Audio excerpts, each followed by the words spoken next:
Hey scholars, welcome back to जसविंस NCERT corner, जहां English literature समझना होता है आसान।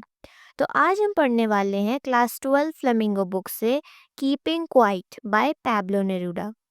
एक ऐसी पोएम जो ह्यूमैनिटी, साइलेंस और पीस के इम्पोर्टेंस को बहुत ही ब्यूटीफुल तरीके से एक्सप्रेस करती है। So grab your book, open the page and let's begin. तो इस पोएम में पोएट हमें क्वाइट इंट्रोस्पेक्शन और एक दूसरे के बीच म्यूचुअल अंडरस्टैंडिंग की नेसेसिटी बताते हैं। क्वाइट इंट्रोस्पेक्शन यानी कि self analysis of your ideas and thoughts, यानी खुद के अंदर झांकना। Now we will count to 12 and we will all keep still.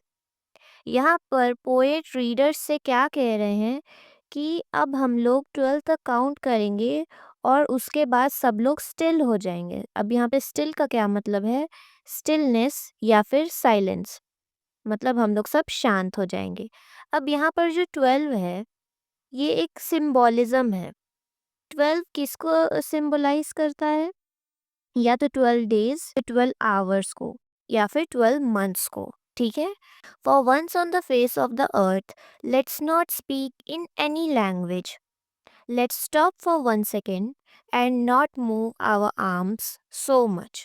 तो पोएट कह रहे हैं कि कम से कम एक बार तो पूरी दुनिया में ऐसा हो कि सब कुछ रुक जाए। ये लाइन एक इमोशनल अपील है कि हमेशा बिजी रहने के बजाय हम थोड़ा रुक कर सोचना सीखें। Let's not speak in any language. ठीक है। तो क्योंकि लैंग्वेज अक्सर हमें डिवाइड करती है, रिलीजन, रीजन, रेस के बेसिस पे। ठीक है। तो साइलेंस क्या है? एक यूनिवर्सल लैंग्वेज है जो सबको जोड़ सकती है। And not move our arms so much. Arms का मतलब है हमारी फिजिकल एक्टिविटी। ठीक है। हम काम करते हैं, वेपन्स चलाते हैं, वॉर करते हैं। पोएट कह रहे हैं कि एक मूवमेंट के लिए सब कुछ बंद करो, वॉयलेंस भी, अननेसेसरी एक्शंस भी। It would be an exotic movement without rush, without engines. यहाँ पर एग्जॉटिक मूवमेंट से पोएट का मतलब है अनफेमिलियर और स्पेशल मूवमेंट। ये एक ऐसा स्पेशल मूवमेंट होगा जिसमें कोई रश नहीं है। रश का मतलब भाग दौड़। जहाँ कोई भाग दौड़ नहीं है, कोई इंजन, मशीन या व्हीकल की आवाज़ नहीं है। मतलब no noise, no traffic, no stress, no running after material things. एक काम और मैकेनिकल एक्टिविटी से फ्री दुनिया का इमेज मिलता है यहाँ। We would all be together. Poet यहाँ यूनिटी की बात कर रहे हैं। ये लाइन सजेस्ट करती है कि शांति और सुकून हम सबको एक साथ ला सकते हैं, बिना किसी बाउंड्री के। इन अ सडन स्ट्रेंजनेस, ये मोमेंट अचानक से अजीब सा लगेगा क्योंकि हम आदत से मजबूर हैं हमेशा काम, बोलना, चलना, सोचना।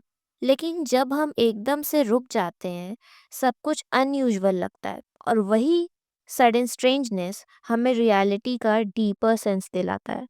Fisherman in the cold sea would not harm whales. अब जब हम लोग सब शांत हो जाएंगे, स्टिल हो जाएंगे, तब क्या होगा?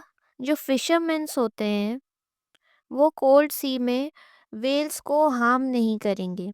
Man gathering salt would look at his hurt hands.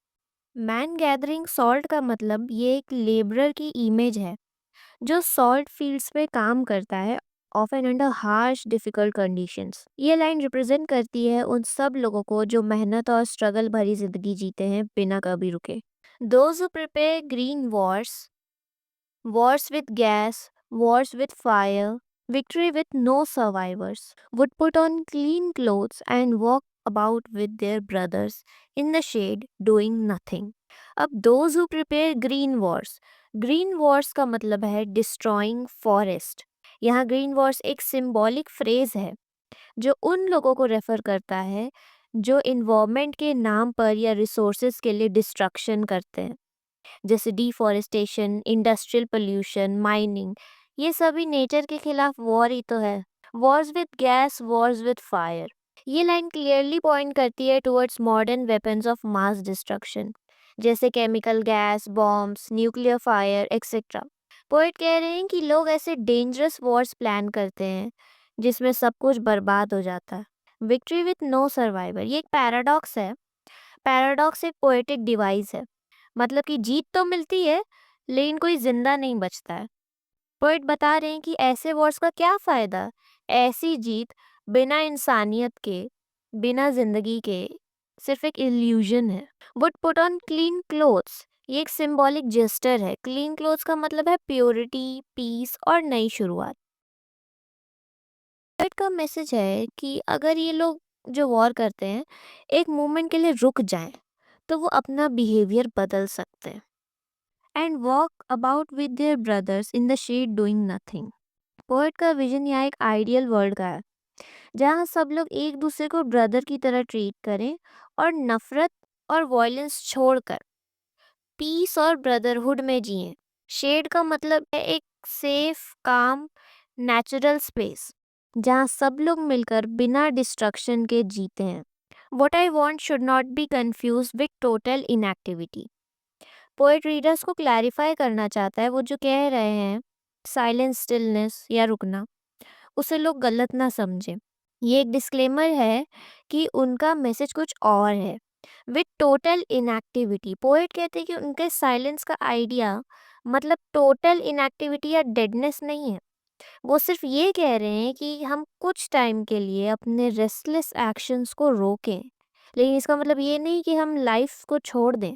Truck with death एक आइडियोमेटिक फ्रेज है जिसका मतलब है किसी भी फॉर्म में डेथ या डिस्ट्रक्शन से कोई लेना देना नहीं है।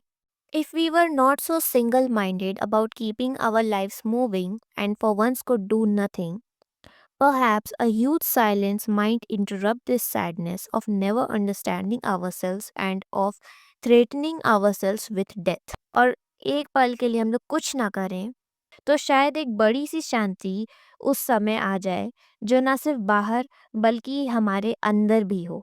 ये साइलेंस शायद उस दुख भरी साइकिल को तोड़ दे। अब हम लोग खुद को डेथ की तरफ ढकेल कैसे रहे हैं? हम हमेशा अपने आप को स्ट्रेस, वॉर, पोल्यूशन और इमोशनल डिस्ट्रक्शन के जरिए डेथ की तरफ ढकेल रहे हैं। Perhaps the earth can teach us as when everything seems dead and later proves to be alive. यहाँ पर पोएट हमें क्या कह रहे हैं कि अर्थ हमें ये सिखाता है कि जब ऐसा लगता है कि सब कुछ डेड हो गया, बाद में वो चीज़ अलाइव हो जाती है।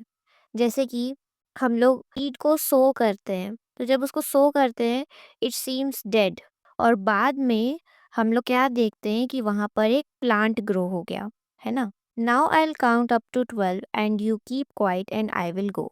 अब पोएट कह रहे हैं कि मैं फिर से 12 तक गिनूंगा और आप सब शांत रहिए और मैं चला जाऊंगा। सो इस पोएम का एंड हमें ऐसी जगह पे छोड़ रहा है जहाँ पोएट क्वाइटली चले जाते हैं और हम पे ये जिम्मेदारी रह जाती है कि हम उनके मैसेज को अपने जीवन में अप्लाई करें। तो अब बात करते हैं इस पोएम के थीम के बारे में। तो यहाँ पर जो लाइंस गिवन है, necessity of quite introspection and mutual understanding among human beings, यही लाइंस इस पोएम की थीम है। ओके, अब बात करते हैं राइमिंग स्कीम के बारे में। तो इस पोएम का राइमिंग स्कीम है फ्री वर्स। अब आते हैं इस पोएम के पोएटिक डिवाइसेस के ऊपर। सबसे पहले हम लोग यहाँ पे देख रहे हैं 12, ठीक है। अब ये जो 12 तक काउंट करने को हमें पोएट कह रहे हैं, ये 12 सिंबॉलिज्म है। ये किसको सिंबलाइज करता है? 12 आवर क्लॉक, 12 डेज और 12 मंथ्स को। तो यहाँ पे हमारा पोएटिक डिवाइस हो गया सिंबॉलिज्म। यहाँ पर देख सकते हो we will and we will, same letter दो बार रिपीट हो रहे हैं यहाँ पे, तो यहाँ पे हमारा पोएटिक डिवाइस है ऑल्टरेशन। नेक्स्ट हम लोग आते हैं for once on the face of the earth. यहाँ पे हमारा इमेजरी यूज हुआ है क्योंकि यहाँ पे हम लोग क्या कर रहे हैं, इमेजिनेशन कर रहे हैं on the face of the earth. Earth का तो कोई फेस होता नहीं है, पर हम लोग क्या कर रहे हैं, इमेजिन, सो इट्स इमेजरी। अब यहाँ हम लोग देख सकते हैं लेट्स और लेट्स, दोनों लाइन की स्टार्टिंग में सेम वर्ड यूज हुआ है। दैट मीन्स यहाँ पर anaphora is the poetic device. अब इस लाइन में देखो, without rush without engines, without को दो बार रिपीट किया जा रहा है, तो यहाँ पे रिपीटेशन इज यूज्ड। फिर यहाँ पे देखो sudden strangeness, S and S, two letters are repeating in continuation, ठीक है। तो यहाँ पे हमारा alliteration is a poetic device. यहाँ पर cold sea, and hurt hands. यहाँ पर क्या यूज हो रहे हैं? इमेजरी। यहाँ पर ग्रीन वॉर्स। ग्रीन वॉर्स भी एक सिंबोलिज्म है कि इसको सिंबलाइज कर रहा है ये डिफॉरेस्टेशन को। ओके, अब यहाँ पे wars with gas, wars with fire, यहाँ पे भी रिपीटिशन यूज हो रहा है। Okay, now victory with no survivors, यहाँ पे हमारा पैराडॉक्स का यूज हो रहा है। पैराडॉक्स का मतलब a statement that appears contradictory but contains truth. यहाँ पे हम लोग देख रहे हैं दो चीज़ों का कॉन्ट्रास्ट हो रहा है। एक तो पहली बात जीत भी हो रही है, दूसरी बात यहाँ पे हार भी हो रही है क्योंकि यहाँ पे नो सर्वाइवर्स आर लेफ्ट।